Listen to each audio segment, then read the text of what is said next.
Invited here today one of the world's leading experts in the study of multiple intelligences. Ladies and gentlemen, it is my privilege to introduce to you Dr. Thomas Armstrong.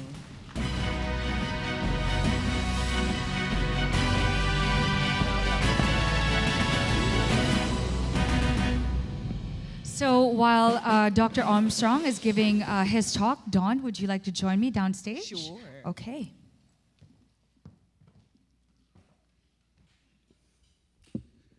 Good afternoon, everybody. I wanted to begin by asking you a question. How many of you know your IQ scores? How many? Let's see a show of hands. Don't worry, I'm not going to ask you what the score is. Okay, so we have a couple of people there. How many of you are glad now that you don't know your IQ score? Okay, I see a lot of people. Who needs another thing to worry about at night, right? But what we've typically done, when you think about it, to determine if somebody has intelligence in our culture, is to take him out of his natural living and learning environment, put him in a room he's never been in before, make him do things he's never done before, and sit him across the table from someone he's never met before, and on the basis of that, we give him a score, and we say that score is equal to your potential. Now, this doesn't make a lot of sense, especially when you think about the real world. If your car breaks down, who do you want? A person with a high IQ or somebody who's machine smart? If you get lost in the woods, do you want a person who has an IQ of 160 helping you out, or do you want somebody with a good sense of direction? If you have a conflict with your boss, again, do you want a high IQ person, or do you want somebody who has some people skills, some social skills to mediate, to counsel you?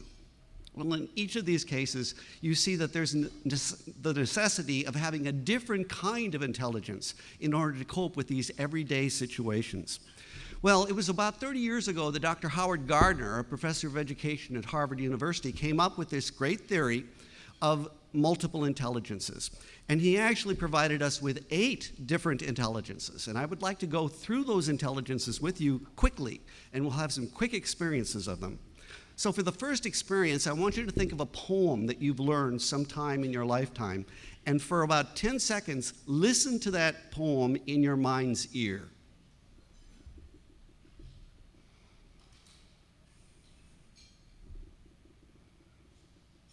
Okay, that was word smart, an experience of word smart, the intelligence of the spoken and the written word. This is the intelligence of the child who's the avid reader, who loves to write, who may be a good speaker, who may read early, earlier than his or her peers.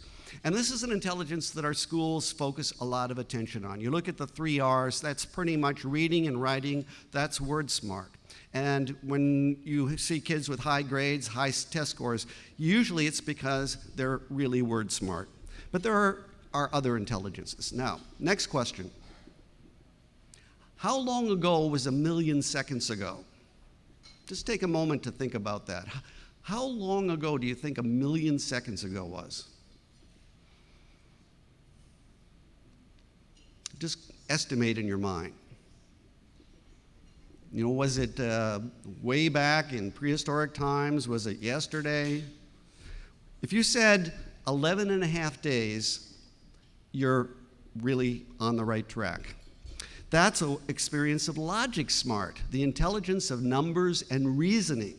This is the intelligence of the scientist, the intelligence of the mathematician. This is the child that really is fascinated with numbers, that really enjoys experimenting, the little scientist, the child who looks for logical patterns in things. Let's go on to the next experience. For this one, I want you to close your eyes very quickly. And with your eyes closed, I want you to picture the room that you're sitting in as much detail as you can. Visualize very clearly, and I want you to notice in your mind's eye now, what do the lighting fixtures above you look like?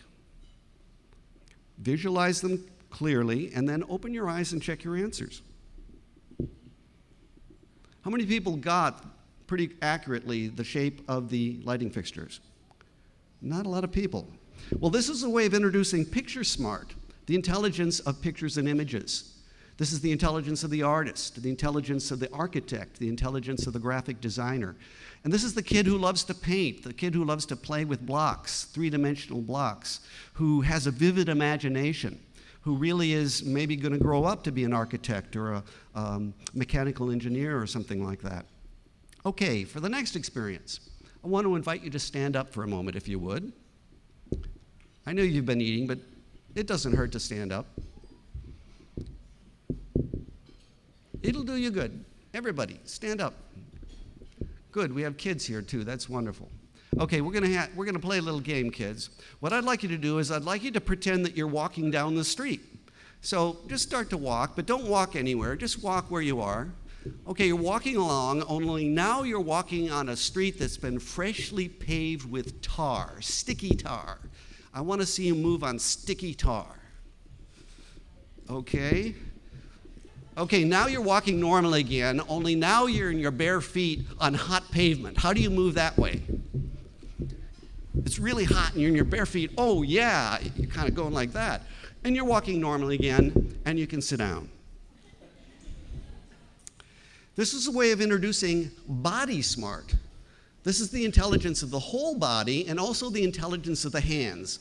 This is the intelligence of the athlete, the dancer, the mime, but it's also the hands-on intelligence of the craftsperson, of the surgeon, of the weaver, of the mechanic. And this is an intelligence that we don't pay very much attention to in the schools, and we should.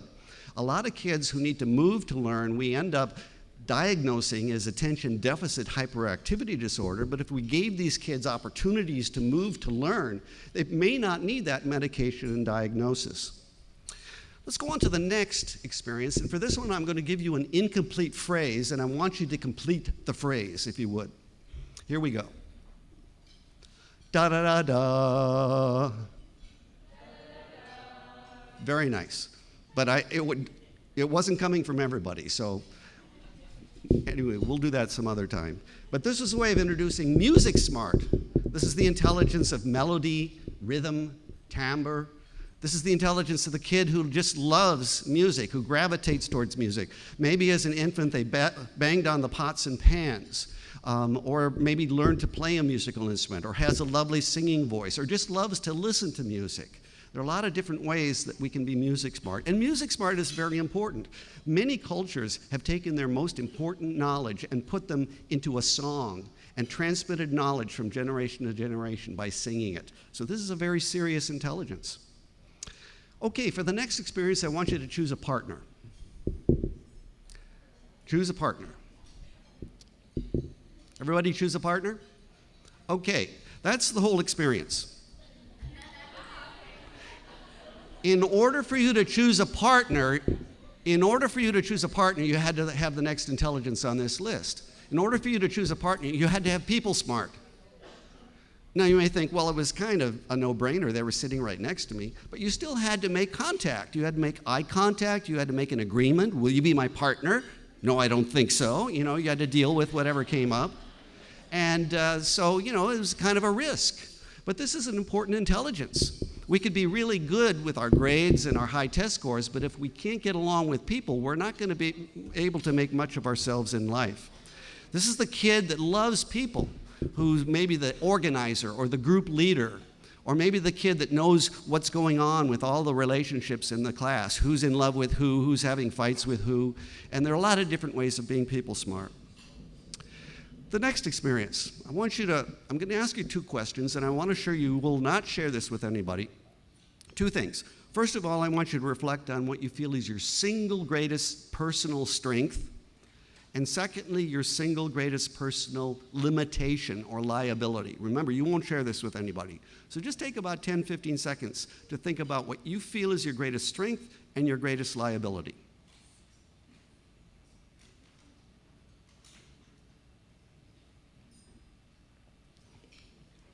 Okay, this is a way of introducing self-smart, the intelligence of knowing who you are This is the intelligence of knowing what you're good at and what you're not good at, the intelligence of knowing where you're going in your life, the ability to set goals, the intelligence of knowing where you've been in your life, the ability to profit from experience. You know, you might fail a lot, but if you learn from each failure experience, you're developing yourself smart. There are a lot of kids out there who are self-smart, who know who they are. Maybe from an early age, they know what they want to be when they grow up, and then you find out 20 years later that, in fact, is what they do. They have a sense of self-confidence. They have a sense of self-esteem. And these kids often like to work on their own, independently. They have a good independent spirit. They may be the different drummer, the kid that marches, to a different tune, who has a different way of thinking about things, who may be argumentative. Sometimes they call this the strong-willed child, but it's a very good, powerful thing. Some of these kids are going to grow up to be entrepreneurs with their own specific visions for doing things. Dr. Gardner also added an eighth intelligence about 15 years ago called nature smart. And this is the kid in the classroom who knows everything there is to know about bugs or butterflies or dinosaurs, the kid who would much rather hang out with animals maybe than people, the kid who would rather be out playing in nature than inside in a classroom environment. So that's a little bit about the 8 kinds of smart. Let me give you a few key points about this theory. First of all, every child has all 8 of these. We're not going to say to one kid, you're only word smart, because what we're saying to them is, well, you're not picture smart, you're not music smart. We should empower every child to recognize that these are all potentials within them that they can use to be successful in life. Secondly, every child can develop all of these 8 intelligences. Given the right materials, the encouragement from teachers and parents, the sense of self-confidence, they can become a piano player or a good orator or a reader, writer, artist, if they put their mind to it. Thirdly, intelligences almost always work together, not in an isolated fashion. You see here some Montessori materials, 2 boys putting together an activity. Now there's number smart or logic smart because you see the numbers there. There's picture smart because they're forming a graph. There is body smart because they're using these manipulatives. There's people smart because they have to do this by communicating, and they're also using word smart to communicate. So there's at least 5 intelligences going on in this activity. Next, there are many ways to be smart within one intelligence. So for word smart, you can be smart through reading or writing or speaking or listening. Some kids are smart in all these ways. Some kids have difficulty in one area of intelligence but do really well in another. There are some kids who are dyslexic, who have trouble reading the printed word, but some of these same kids are are talk smart, I guess you'd have to say. They're really good at storytelling and telling jokes and narrating, and that's a real strength for them. So we have to be careful and not to say about a child, you're not word smart. We have to ask, how are you word smart? How are you logic smart? And that way we're going to see the strengths in every child. We should recognize that when we enrich the intelligences, we're actually growing the brain. There's some very good research that's been going on since the late 1960s. They did experiments where they put rats in different kinds of environments. And the bottom cage is a very enriched environment with lots of things to do and lots of rats to interact with. I guess there'd be some rat smart going on there instead of people smart. And then up in the upper right-hand quadrant, you've got a poor, lonely rat with nothing to do. That's an isolated environment. What they did is they dissected their brains and they looked at their brain cells or their neurons. Now, brain cells have connections that come out of them that make connections with other brain cells. Those are called dendrites. And you see the dendrites on the enriched side are thicker. They're more complex. It was actually the experiences that the rats had that grew those brain branches. And the same thing is true of kids. If we provide them with an enriched environment, we will develop their brain in all these incredible ways. It turns out, Dr. Gardner tells us that the intelligences are found all over the brain. Frontal lobe is mostly the self and people smart and word smart. The parietal lobe includes a lot of logic smart. This is an oversimplification, but some basic patterns. Temporal lobe is music smart. The cerebellum was when I had you get up and do, being on in your bare feet on hot pavement. It was your cerebellum that told you what to do. Your occipital lobe, very important for people smart. Your visual lobe is back there. So when we develop the intelligences, we enrich the total brain, not just the academic brain, not just the IQ brain, not just the high grades brain. We're really developing everything. Stimulating the intelligences prepares kids for the future. The future, in fact, involves lots of different intelligences, not just the academic and high grades. We've got to prepare our kids for, careers in medicine, in mechanics, in art, in computers. This involves combinations of intelligences. And so if we only focus on the test scores, we're going to miss a lot of preparing kids for the future. There's also a lot of evidence showing that people who became successful, you look at some of these individuals, a lot of these individuals had school problems. Einstein got thrown out of high school. John Lennon, boy, he was ADHD.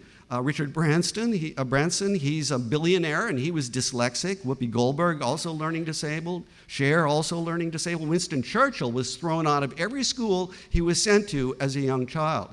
So these would be your special education kids, and they become some of the greatest figures that we know. So, that's what can happen when we develop the multiple intelligences of kids. Okay, advice for parents.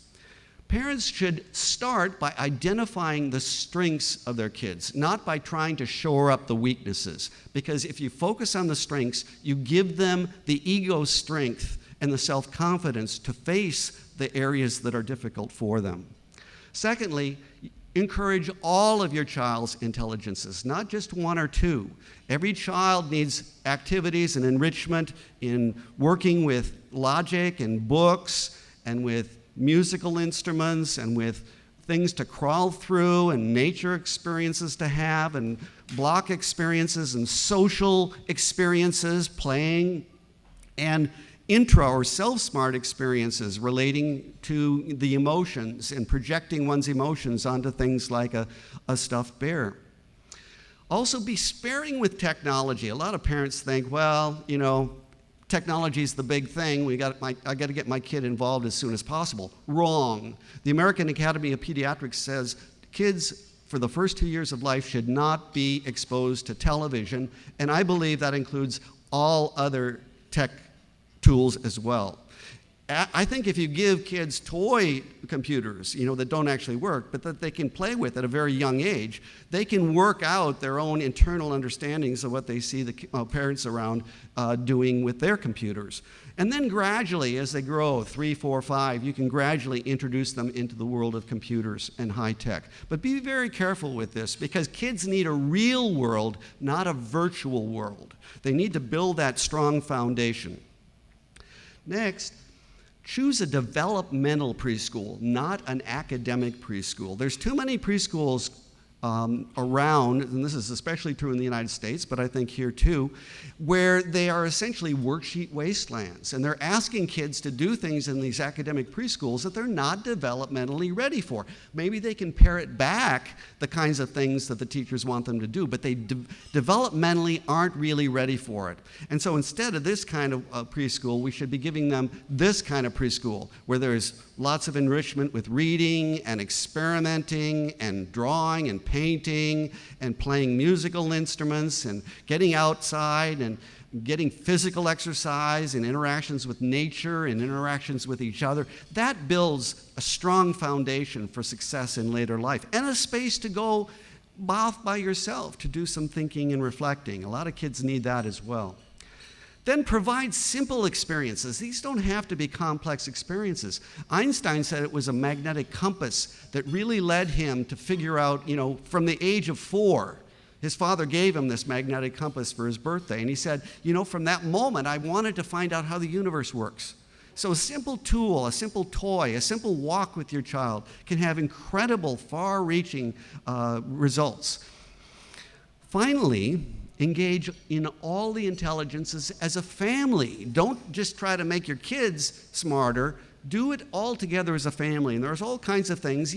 Certainly parents are really busy in this world, but you can take a few minutes to develop each of these intelligences all together. Take a little bit of time to put on some music and sing as a family. take a little walk around the block if you don't have time to go on a hike, and just look at the birds and ask your child, questions about how the natural world works. Take time out every day to read with your child, even if it's only 5 minutes a day, and talk with your child. There's really good research saying that the more words that your child hears, especially in the early years, the better achievement they're going to have later on in school and later life. Spend a little time drawing. Get out a sheet of paper and some markers or crayons, and everybody draw something for about 5 or 10 minutes, and then share your drawings to develop your picture smart. Play a board game or get some cards out and play a game, and you can develop the logic smart through fun activities. Play sports together, or just blow up a balloon inside the house and bat it back and forth, and you develop your body smart and your eye-hand coordination. And communicate. Use the dinner table as an opportunity for conversation to develop people smart and self smart. For example, you might just say, okay, today I want you to share something interesting that happened to you this morning. And everybody's got to go around and share that. And that develops people smart and word smart and perhaps other smarts as well. Now, just to keep this in context, we've been talking about cognitive stimulation, but I want to make sure that you understand that there are many other factors that affect development in children. Genetics is very important, the DNA. Prenatal care is extremely important. Social and emotional bonding in those first couple of years of life. And then finally, nutrition. Also very important because it builds strong brains, and those brains are multiple intelligences brains. So that's the connection between multiple intelligences and good nutrition. If you want to talk with me about this or have some questions, and we don't have time to do it today, you can get in touch with me at thomas@instituteforlearning.com, that's the number 4, or come visit my website. There's articles, and I have a blog and many other things, instituteforlearning.com. And I just want to finish with some words of Pablo Casals, the Spanish cellist. And he was very interested in learning and education. And he said, what do we teach our children in school? We teach them that 2 and 2 makes 4 and that Paris is the capital of France. But when will we teach them who they are? We should say to each one of them, do you know who you are? You are a marvel. You are unique. In all the millions of years that have passed, there's never been another being like you. You have the capability to become a Shakespeare, a Michelangelo, a Beethoven. Yes, you are a marvel. And can you imagine if this was the message that we sent to each and every child, and every child took that message into their hearts and believed it and acted upon it? Can you imagine what a wonderful world this would be? Thank you very much. Once again, Dr. Thomas Armstrong. That was so good. Dawn, your mic? See, she was so overwhelmed, she forgot. I was so enthralled. Exactly. Doc, thank you Okay, very if I much. can have the both of Dr. you Armstrong's going to join us. Yes. join me, step into my office, please. That was. What did you think about that talk? No, I opened my mind again to new things that I thought I already knew, but really didn't quite know.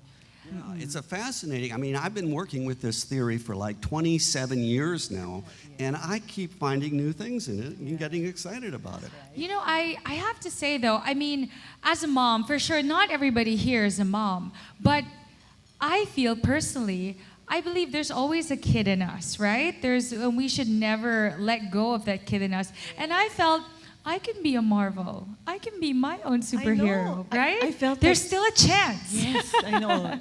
And it actually reminded me of my childhood because I remember also being told the same thing when I was small. You are special, you are unique. And it stuck. Oh, see, I really feel so special.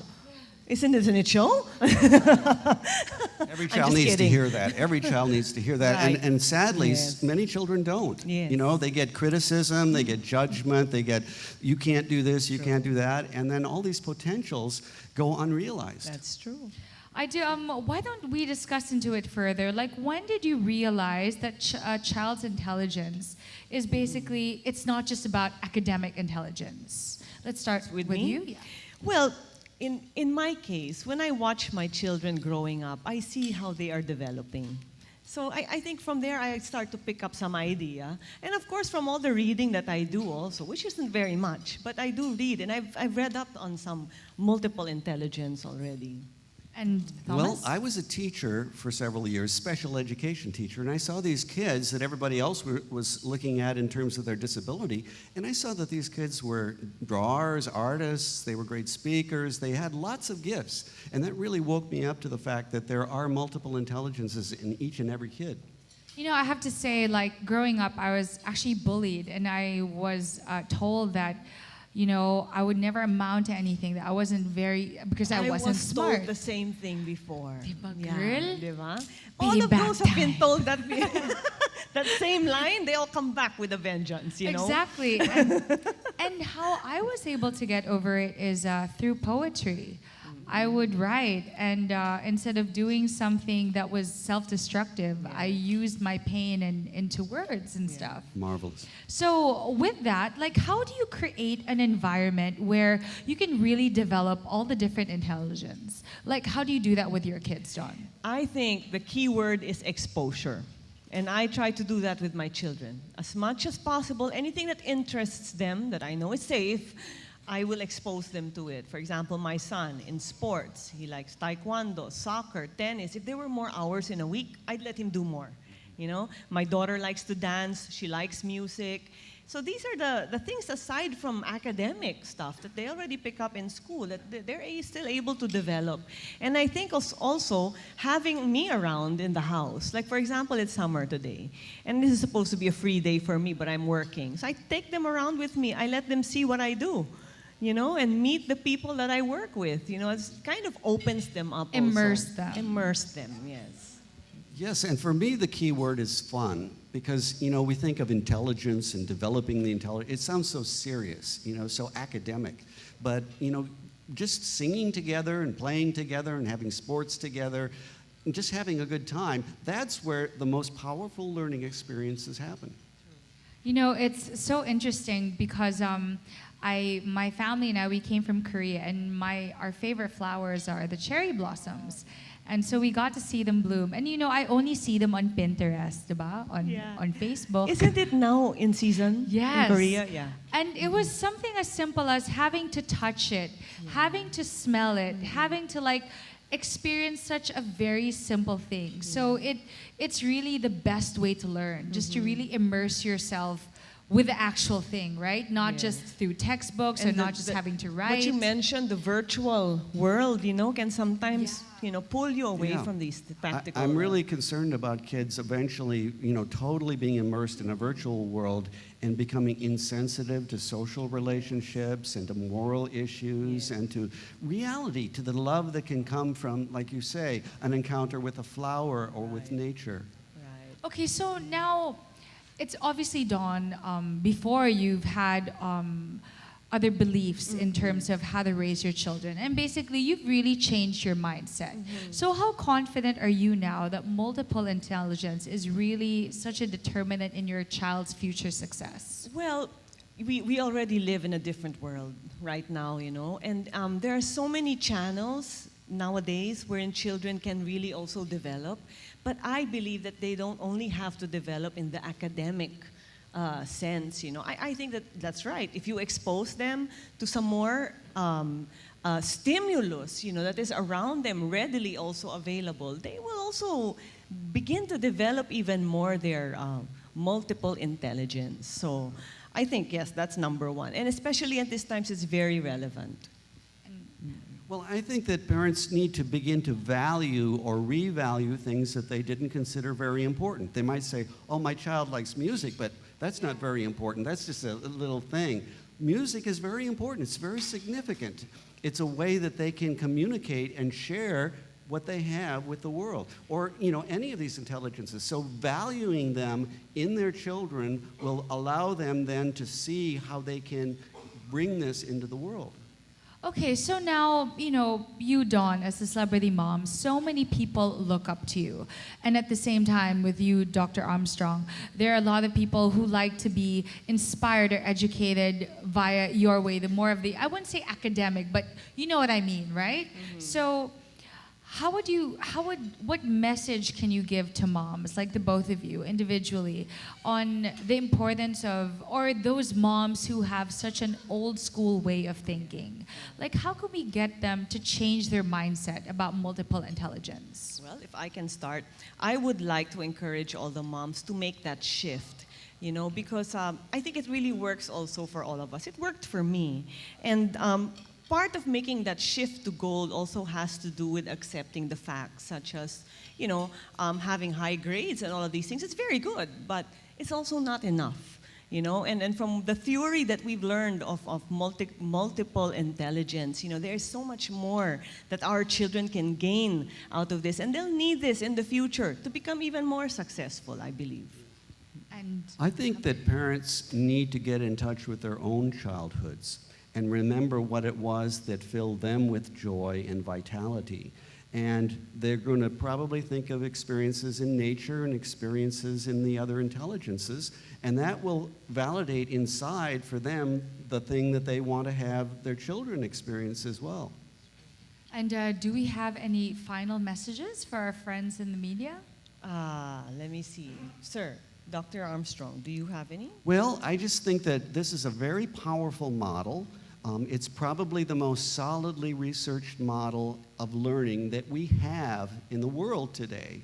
And so I think that this is an opportunity for the media to communicate to parents and to adults in other walks of life the value of appreciating the wider spectrum of human abilities than up to this point we have done. Okay, now based on your personal experiences, what advice, like any tips that you can give in helping parents or even those who will eventually be parents one day on how to develop their children's, or even their siblings, right? Especially if some people may have already lost their parents and they're the ones raising their brothers and sisters. So what tips can you give on how to develop a child's multiple intelligence? Well, in my case, and when I finish this, I'm going to round this up with another. I think we have another VTR also. Yes, to show, we do. Right? We do. Yes. In my case, of course, I've made the shift. So I'm not just focusing now on my children getting high grades and having a good performance in school. What I really want them to do is to develop now their multiple intelligence, and that's what we're all here today. I would like to just impart to you this new thing already that I have learned. And I want you to know that right now, in helping me support my children's multiple intelligence, I am already giving them Progress Preschool Gold. For me, it is the milk product right now that is helping them enhance all of their multiple intelligences, which I hope that very soon I will start to see again developing and flowering. And there's 8. Yes. That's phenomenal. But 8. I don't There's want 8 of parents them. to get worried about this. They might think, oh my God, 8 intelligences, how am I going to deal with The this? pressure. One tip that I would give to parents is for them to recognize already which intelligences they are nurturing. Right now. By taking outings and going to concerts and Yeah. that sort of thing, to appreciate that And, they're already and they doing will that. also even probably discover more later on as you continue spending more time with your children. Yeah, Precisely. you were saying that the Nature Smart was just discovered really recently, Yes. right? Yeah. I think parents need to understand that sometimes something as simple as, let's say, recognize that dun-dun-dun-dun is Yeah. already a type of intelligence. Right. I think they burden themselves with the pressure that it's so much larger than it actually is, right? Exactly. It's part of life. It's part of life. So there you have it, ladies and gentlemen. And to cap this off, why don't we watch this video?